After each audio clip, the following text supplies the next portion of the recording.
The world is a mess. Working people face a deep cost of living crisis, war, social upheaval, right wing attacks on oppressed groups, and the onward march of climate catastrophe. We have been sold out repeatedly by those who claim to stand with us, whether so called progressive Democrats or Republican politicians posing as workers' representatives.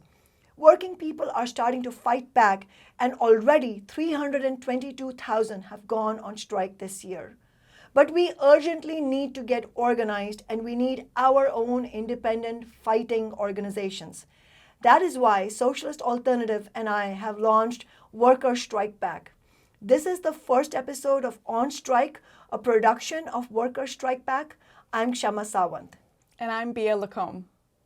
Working people desperately need our own media as well. The corporate press represents the views and interests of wealthy elites, not workers. When they cover a strike or a protest, if they do at all, it's to undermine or demonize it, to take the side of the bosses, not workers or young people. At the same time, mainstream progressive media provides cover for the betrayals of Democratic politicians like Biden and the Squad, such as when they broke the strike of railroad workers last year. On Strike is a different kind of political broadcast. Our aim is to use this show to help build working class struggle in our workplaces and on the streets. We unambiguously stand with working people against the billionaires and their political servants. To make real gains, like a $25 an hour minimum wage or Medicare for all, we have to build powerful movements, as we have done again and again with my Socialist City Council office in Seattle.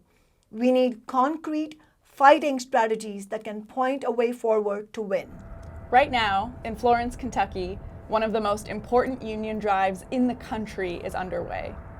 Workers there at the KCVG facility, the world's biggest air hub of the Amazon Corporation, are leading a rank-and-file campaign to unionize the facility with the Amazon Labor Union. But yeah, we're out here today to show Amazon, to show Andy Jassy, Jeff Bezos, that we deserve more. We deserve a $30 an hour wage at KCVG. Nothing moves at KCVG without the workers like us. Amazon workers are deeply exploited in the US and globally, and KCVG is no exception. These are high-stress, underpaid jobs in which workers face constant surveillance of their movements, while Amazon has racked up record profits in recent years. Some coworkers who had told me they were working 2 jobs and that they had kids and stuff like that, and Amazon was not making ends meet. They had to go do something else to make ends meet. And I see that and I'm thinking Amazon is one of the biggest companies in the world. Well, I know a lot of people actually that with the pay we are right now, that they can barely afford their 1 bedroom that they have now. The Air Hub, located at the Cincinnati Northern Kentucky Airport, is of major strategic importance to Amazon, which has invested over $1.5 billion in the facility. Jeff Bezos himself personally and smugly broke ground on its construction. He did this by sitting in a John Deere loader and wearing a hard hat to move a single scoop of dirt like the pretentious billionaire jackass that he is. KCVG is slated to ultimately carry as much as 70% of the mega corporation's air freight.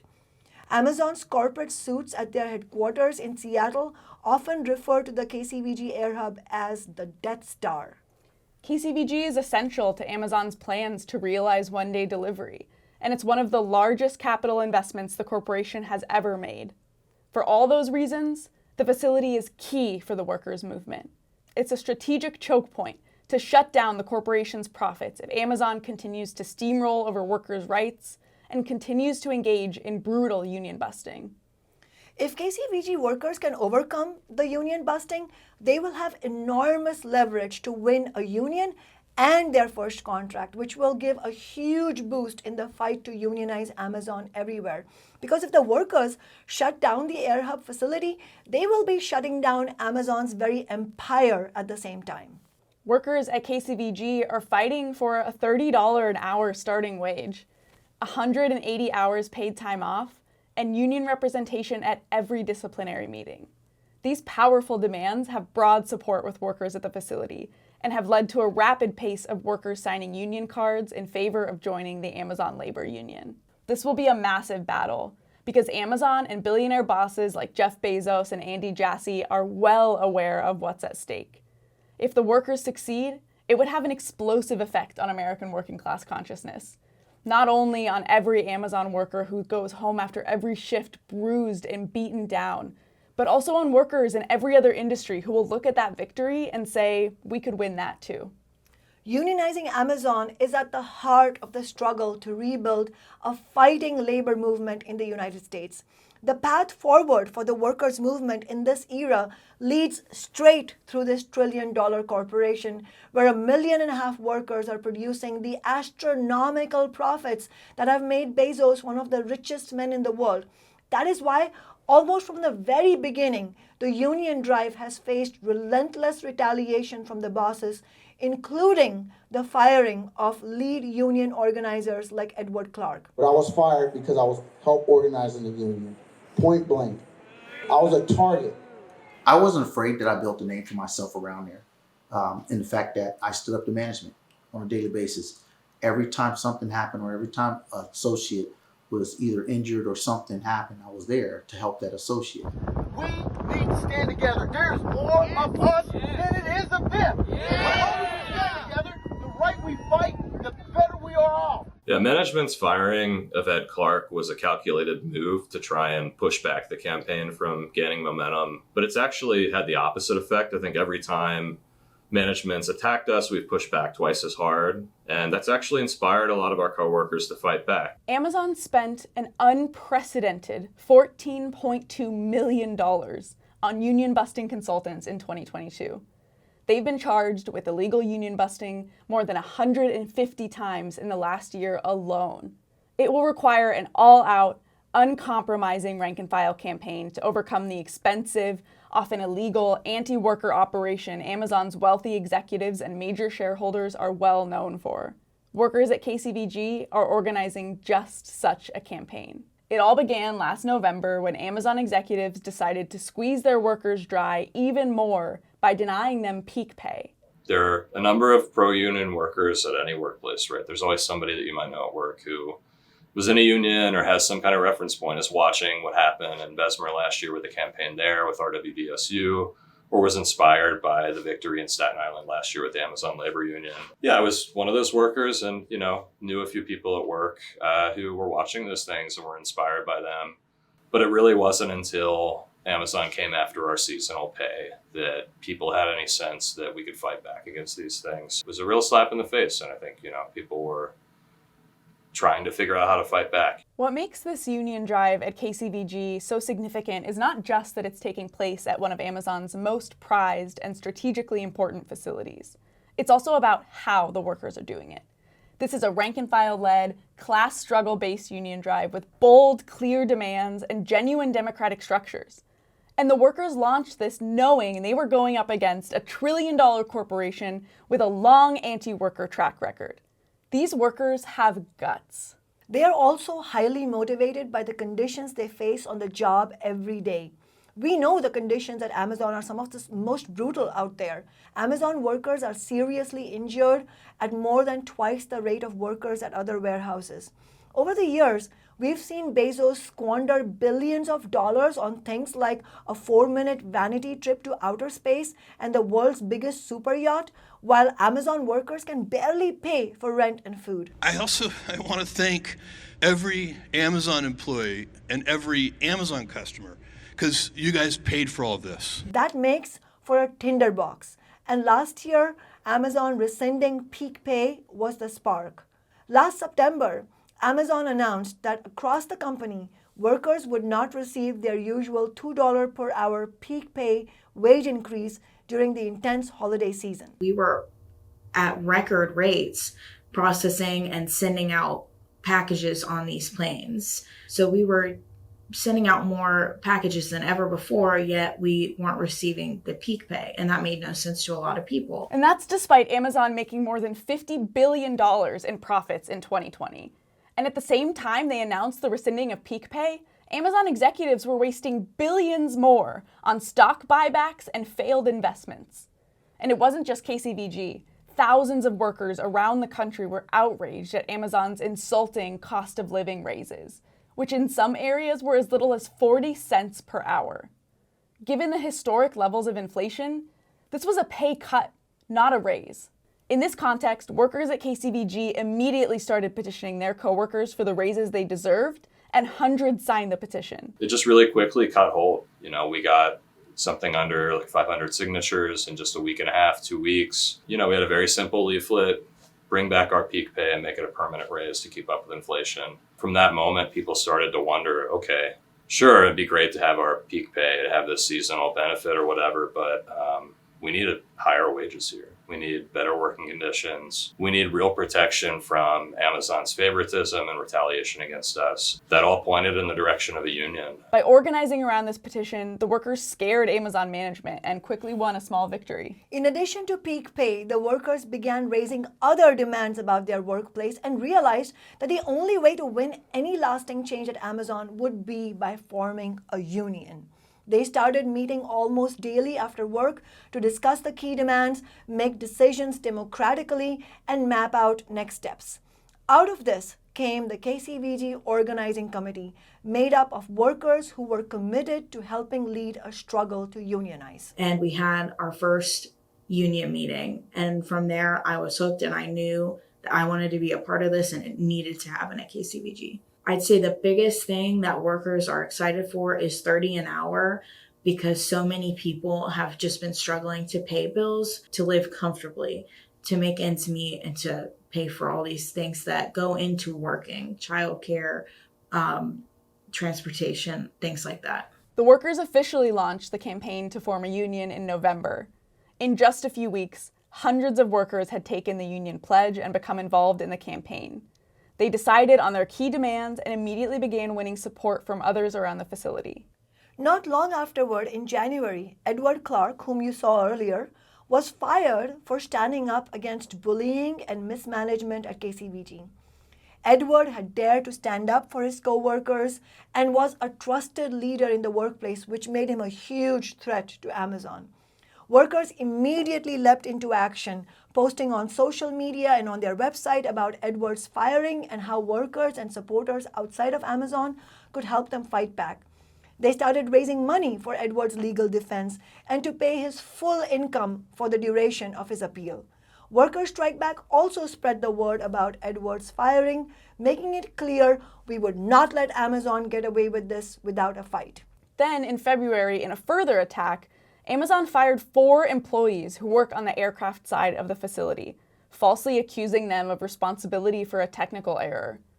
The campaign to unionize KCVG stood in solidarity with the fired workers and advised them on Amazon's inconsistent and illegitimate appeals process. A few weeks later, 3 of the fired workers won their jobs back. That's what a fighting union looks like, standing up for workers every step of the way. An injury to one is an injury to all is a powerful slogan in the labor movement. We have to act on it and make it real in order to defend ourselves against the bosses. Retaliatory firing is one of the most aggressive tactics in the boss's toolbox. The only thing that can counter it is collective fighting strategy. That means going public with campaigns demanding that management rehire fired workers, organizing protests, and actions like flooding senior management with phone calls and emails from working people. In March, Workers' Strike Back helped mobilize hundreds of calls to Amazon management after 3 organizing committee members were demoted from their positions as learning ambassadors in which they helped train other workers. We need to build organizations that can multiply that kind of solidarity. When workers force the bosses to back down, it can greatly boost confidence for future struggles, even when what is won immediately may seem relatively small. In May, bed bugs were found in an Amazon crew van. The first time it happened, Amazon sent workers home without pay and then failed to even fix the problem. The next time bed bugs were found, workers demanded action. They occupied the HR office and refused to go home until management was forced to give them time and a half holiday pay. In van 463, we found a bed bug. I informed management that we were not going home without pay. We rallied together inside of the HR office and refused to leave until they sent us home with pay. Through worker action and rallying everybody together, we were able to secure our time and a half, since today is a holiday, it's Memorial Day. Yeah, I think workers for too long in this country have accepted far too little for the work that they do, have had to grit their teeth, with abusive managers and just appalling working conditions. And I think any small example of somebody standing up for themselves and their coworkers on the job is inspiring. Another common tactic of the bosses are what are called captive audience meetings, where workers are forced to listen to anti-union propaganda during work hours. In April, a worker recorded a video of one of these meetings and posted it on the internet to help expose the boss's lies. A union is a business. And just like any other business, you either sell goods or you sell services. That's a lie. The Amazon labor union's not a business. We're Amazon workers at KCVG fighting together for demands that we decide on democratically, like a $30 an hour starting wage. They talk about all kinds of different things. One of the main ones is dues. They'll basically say like, hey, they'll charge you these dues, they'll take money out of your paycheck. What they fail to mention is that those dues only happen after a contract. They're democratically voted on, and they're always going to be substantially less than whatever pay raise we get. They also will say like, oh, well, your benefits could be worse, which I found out is illegal. They actually can't make the benefits worse than what we have now. The union's going to fight for everything we have now and more. Now, I want to take a moment to talk about why you should support On Strike and join Workers Strike Back. As Shama said, we are a different kind of broadcast. We stand with working class people against the bosses. We not only talk about what's wrong with the political establishment and this system, we provide concrete strategies to fight back and win, as we've done again and again with Shama's Socialist City Council office in Seattle. Workers Strike Back is building a nationwide movement. We're fighting for a real raise for working people, for good union jobs for all, against racism, sexism, and all oppression, for quality, affordable housing, and free healthcare for all. Lastly, we say no more sellouts. We need a new party. Workers Strike Back has helped build solidarity for KCVG workers ever since we launched, including helping in their fight against retaliation and in raising donations to directly support their union drive. In February, alongside Shama's office, we helped win a historic ban on caste discrimination in Seattle, the first such law in the world outside South Asia. We're building an independent organization through Workers Strike Back, independent of the bosses and independent of the corporate Democratic Party. This show doesn't run any ads, and we don't take a dime in corporate money, not that they would offer us any. We rely 100% on the financial support of working and young people. So hit the like and subscribe buttons, and then go to onstrikeshow.org and make a donation. If you make a monthly donation and if you agree with our demands, you will also become a member of Workers Strike Back. We don't want you to just watch this show. We want you to be a part of the movement. In March, KCVG workers announced they would be joining the Amazon Labor Union and held a rally at the facility to launch the first phase of their union drive card collection. What kind of power? Union power! You can see the signs and hear the chant. Amazon workers, former employees, and their supporters standing in freezing temperatures to have their voices heard. The labor movement has to make our struggle their struggle, and that's what it's going to take. I mean, we've got union iron workers that work in this facility. We've got electrical workers that are union that work here. And then we've got us. And it's, at the end of the day, it's got to be union workers that are handling these packages for Amazon. And that's how it's going to be when we win. It was crucial that the union drive refused to back down in the face of Amazon's intimidation. At the same time, Workers Strike Back held a nationwide week of action in solidarity with KCVG workers, raising over $5,000 for their campaign. In Seattle, we held a rally right in the belly of the beast, in front of the Amazon spheres where the corporation's national headquarters are located. Rank-and-file members from other unions also stood in solidarity with Amazon workers, because they know how crucial the fight to unionize Amazon is. Workers Strike Back flew 4 KCVG workers to Seattle for the rally. For Seattle's working people, this was reminiscent of when we rallied outside the spheres in 2020 to win the historic Amazon tax, which raises over $200 million annually to fund affordable housing by taxing the city's wealthiest businesses. Workers in Seattle, as Emily said, we know something about the belligerence of Jeff Bezos and Amazon executives. When our movement campaigned in 2018 for an Amazon tax to fund affordable housing, Amazon and Bezos attempted extortion, but we organized and defeated them. Yeah. We relaunched the Tax Amazon movement in 2020, And then with the support of the rank and file working people who were also marching in the George Floyd rebellion, we won a tax 4 times larger than the original Amazon tax. But if there is anything Bezos and the Amazon bosses hate even more than the tax we won, it's unions. Getting a union there is going to take everyone in the labor movement. Amazon's going to fight us tooth and nail. They've already started their union busting. That's why we're here today. We're out on an airport. We're working around live engines, heavy machinery, and what we call cans of packages that weigh up to 4,000 pounds. All it takes is a simple mistake and you're seriously injured or killed. We deserve 30.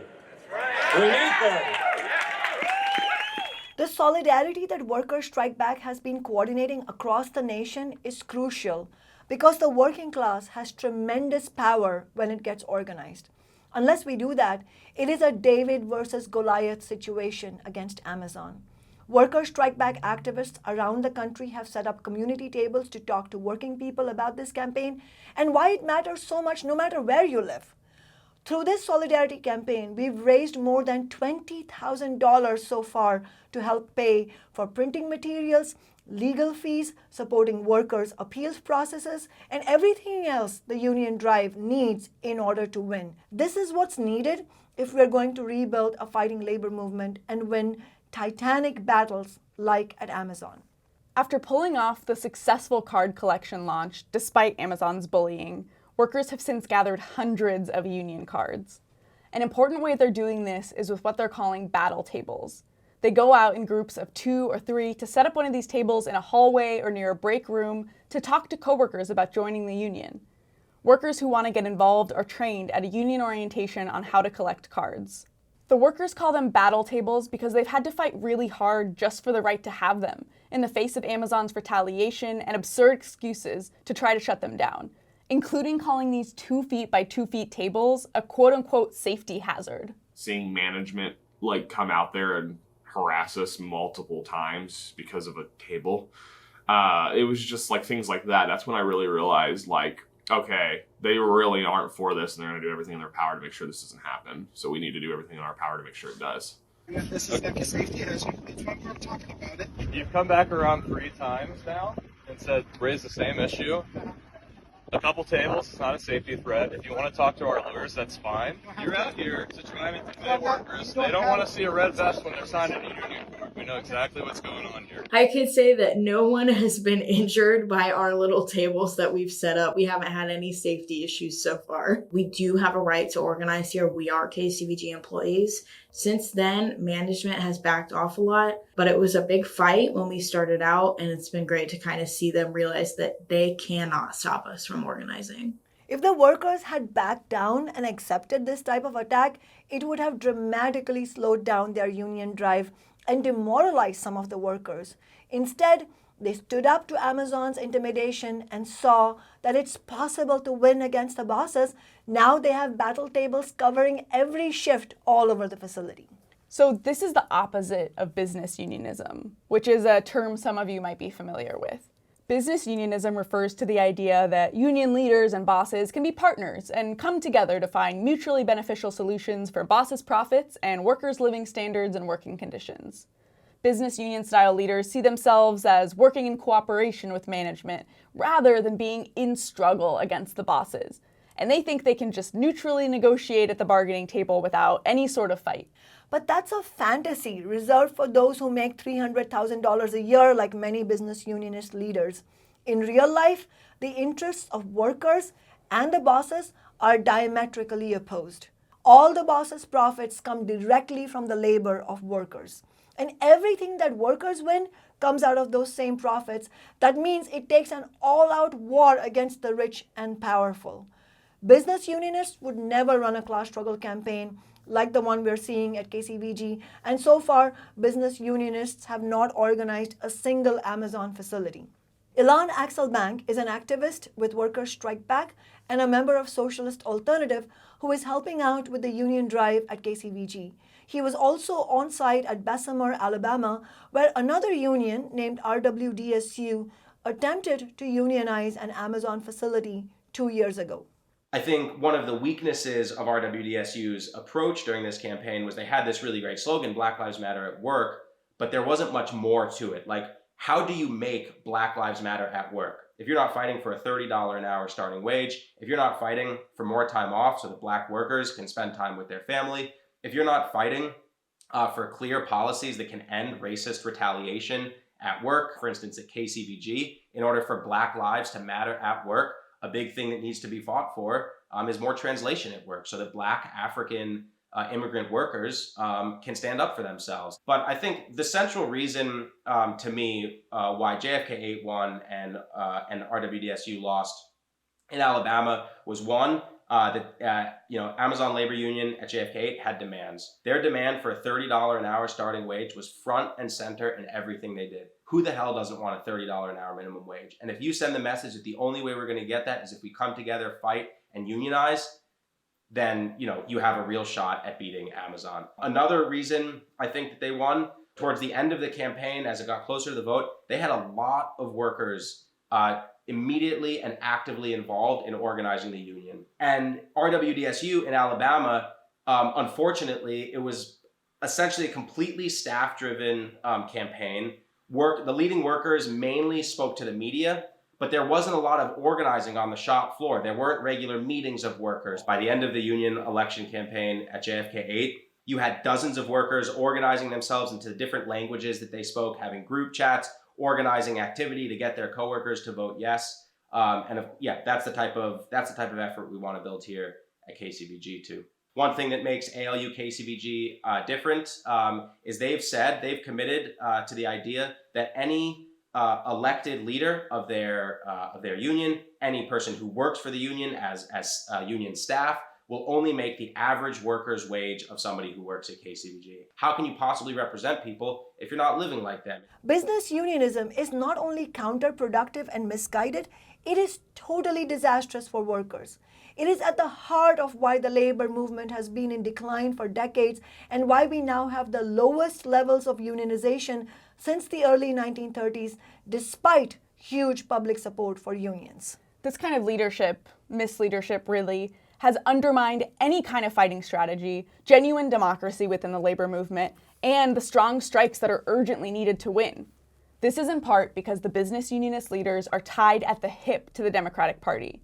In 2020, unions wasted almost $250 million to elect Democratic Party politicians like Joe Biden, while we get nothing for it but broken promises and broken strikes. Those tens of millions of dollars should have gone towards organizing the unorganized, building strike funds, and on running independent labor candidates to lay the basis for a new workers' party.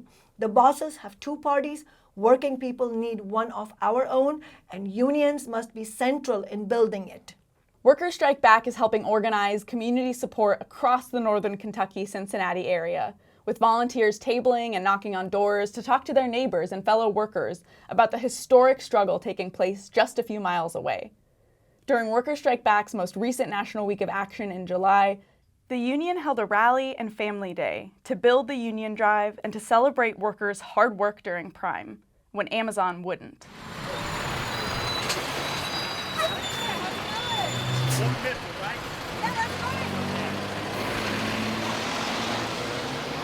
It's on Saturday, rain or shine. So it's in Fort Mitchell, General Ormsby Park. So yeah, friends, family. It's gonna be a really great event. We're gonna have plenty of DHL workers coming out too. Thank you. Yeah, take care. It's a beautiful day in Florence, Kentucky. Everybody already knows about the rally, which is great.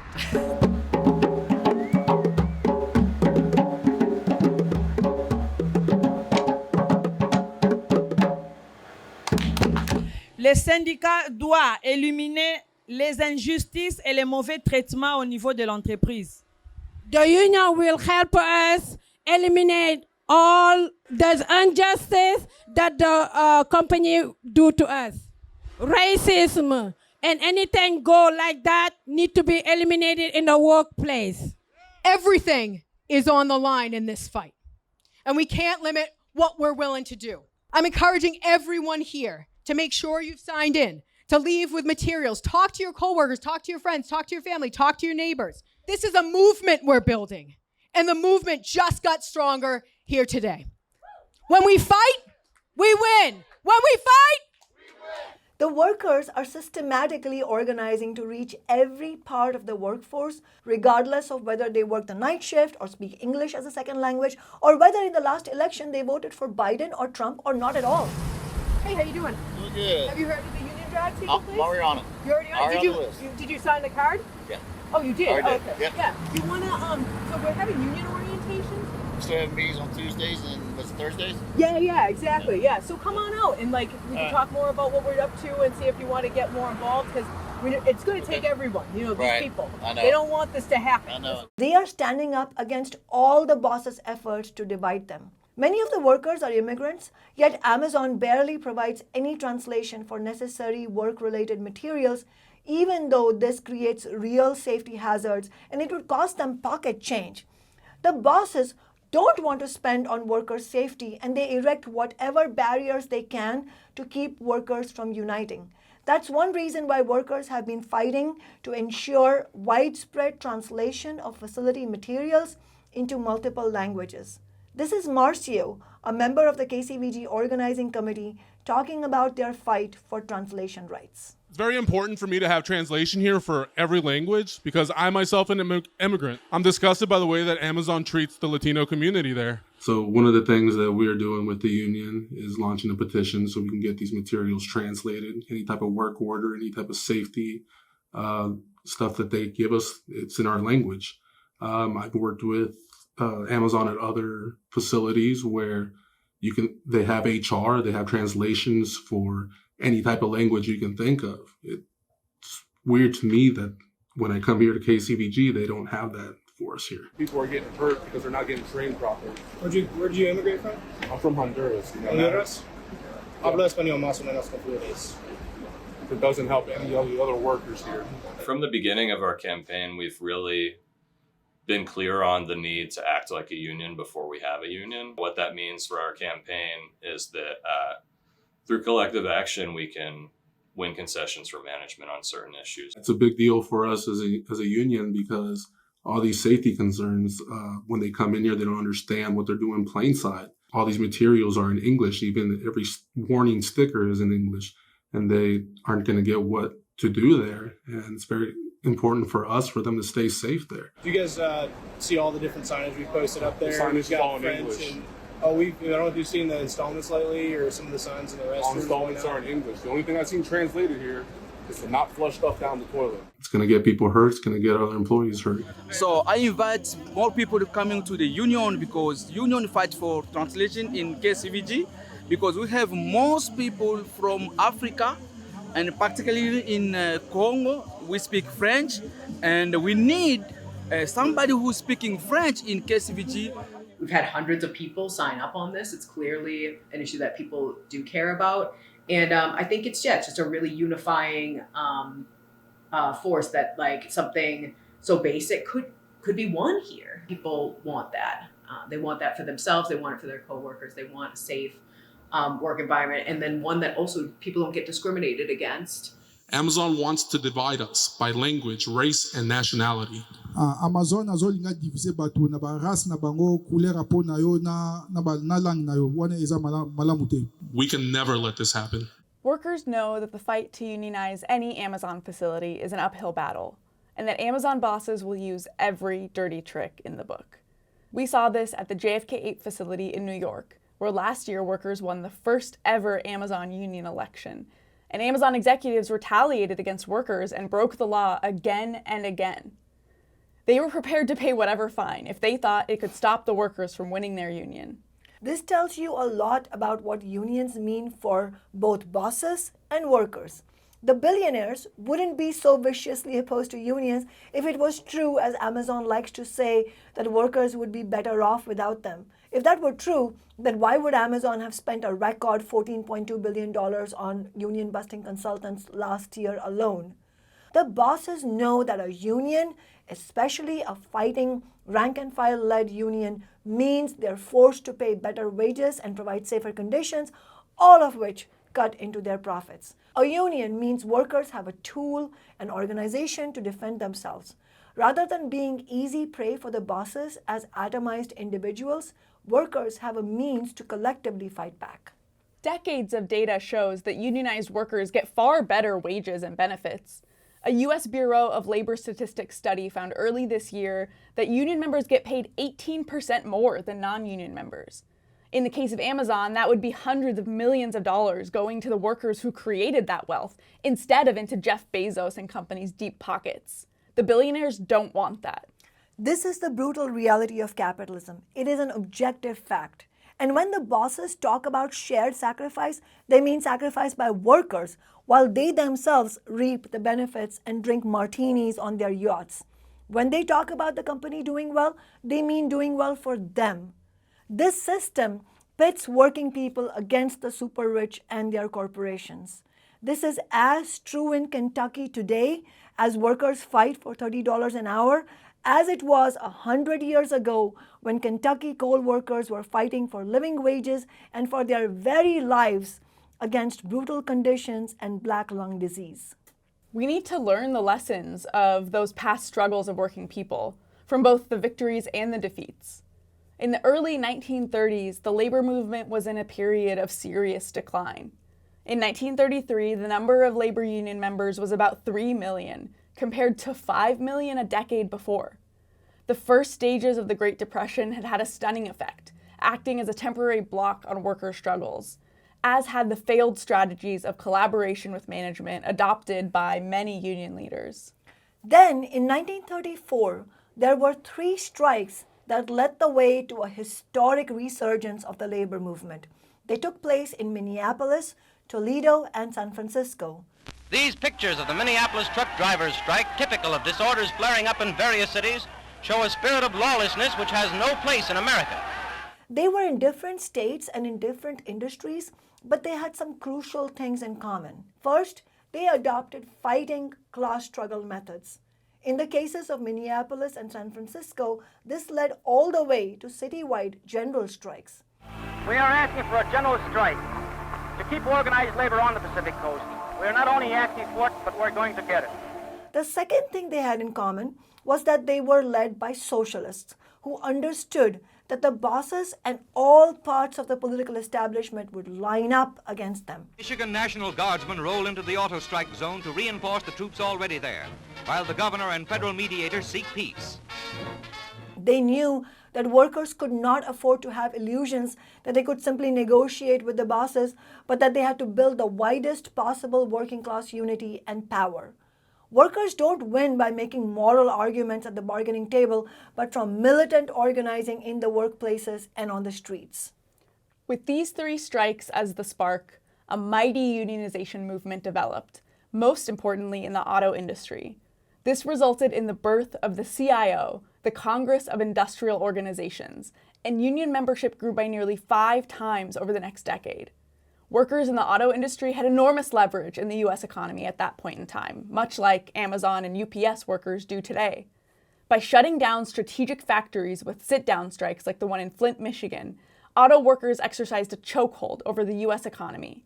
When they collectively downed their tools and shut down the factories, they also halted the profit machinery of the U.S. capitalist class. If we are serious about turning things around today, if we are serious about unionizing Amazon and other workplaces around the country, we can't just tweak the status quo. We need a reckoning. We need a return to the militant fighting ideas that the labor movement was built on. That is why Socialist Alternative and I started Workers Strike Back, and that's why we are launching this broadcast on strike. We can also learn from the lessons of Shama's Socialist City Council office in Seattle. We won the first $15 an hour minimum wage of any major city. We beat Amazon twice, including by winning the Amazon tax I mentioned earlier. We've also won historic renters' rights laws. And we did this by again and again building class struggle-based movements in Seattle involving thousands of working people. We organized to put maximum pressure on the Democratic establishment that controls Seattle. By building movement after movement, we made it clear that the Democrats would have to pay a huge political price if they sold out. When they did sell out workers, Shama exposed them by publicly calling them out and refusing to just gloss over their betrayals. This is one of the many things that has made the nearly 10 years of our council office so different. Contrary to virtually all other elected officials who prioritize their careers and relationships with the elite, Shama has been relentlessly loyal to the interests of working people, even though it has deeply angered Democratic politicians. And what we have won has been based on the balance of power, the relative strength of our movements versus the political establishment.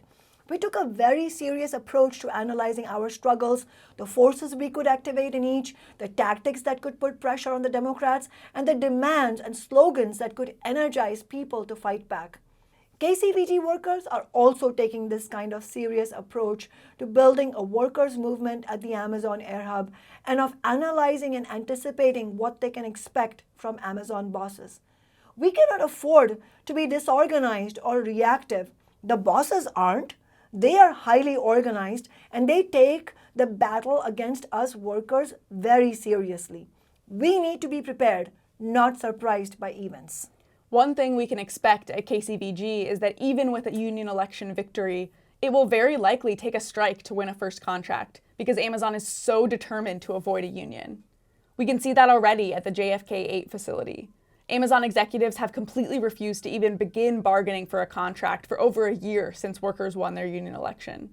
American anti-labor law has allowed them to do that, and so they take full advantage. What's needed is an organized threat from Amazon workers to force the bosses to the table. The most powerful approach would be a coordinated one, in which workers at multiple Amazon facilities simultaneously prepare for actions like slowdowns in production, walkouts, and strikes to put the squeeze on Amazon. This will not happen automatically or overnight. It will need to be built for over a period of months. Bringing Amazon workers that should have been really organized decades ago into the labor movement is only going to help unionized workers and workers in general. So it's really up to the entire labor movement to help with this. The ultimate goal is not just to unionize KCVG. We want Amazon to unionize as a whole. I think that when we win this union at KCVG, the biggest air hub that they have, this is like their baby. They've put so much money into this. And I think that this could just start a chain reaction of union drives to Amazon. And I think that this will lead to Amazon unionizing as a whole. The auto industry and many other industries in the US would never have even become unionized without the use of the strike. Strikes are powerful precisely because they hurt the bosses in the only way they understand, by shutting down their profits. We also need to build solidarity among both union and non-union workers and in the wider working class. Workers have huge potential to turn things around. The historically high support for unions, anger at collapsing living standards, frustration with the political establishment, and the leverage of low unemployment are all creating favorable conditions. It's time for workers to strike back. We need to support not only from the community, but we also need workers to stand up against this type of retaliation. Understand what your rights are. Stand your ground. Because without us, there is no Amazon. Yeah. Without us, there is no Google. Without us, there is no Starbucks. Without us, these corporations have nothing. Thank you so much for joining us for our first episode of On Strike. We will go back to KCVG in the coming weeks and report more as the struggle develops. Tune in next week at the same time, 6 p.m. Pacific, 9 p.m. Eastern, when we'll be talking to Cornel West about his independent working class campaign, which is providing a sorely needed left alternative in this presidential election. We need a new party for working people, and I think Cornel West's campaign can help reignite the fight for an alternative to the two parties of big business. The Democratic Party's effort to ram Joe Biden down the throats of working people without so much as a primary debate shows that they have nothing to offer us. They're attacking Cornel West and condemning him as a so-called spoiler out of deep desperation. They know Biden is a rotten candidate who has betrayed his promises to working people, from the $15 an hour minimum wage to a healthcare public option to his sweetheart deals for the oil industry. Some self-identified progressives say they respect Cornel West, but the stakes are just too high right now for his independent campaign. This is a line of bullshit also. In truth, the Democratic establishment never wants left candidates to run. Working people need to get organized. We need to fight to get Cornel West on the ballot in every state and build a mass grassroots campaign around his working class program that can bring a real challenge to the two parties of big business. Solidarity.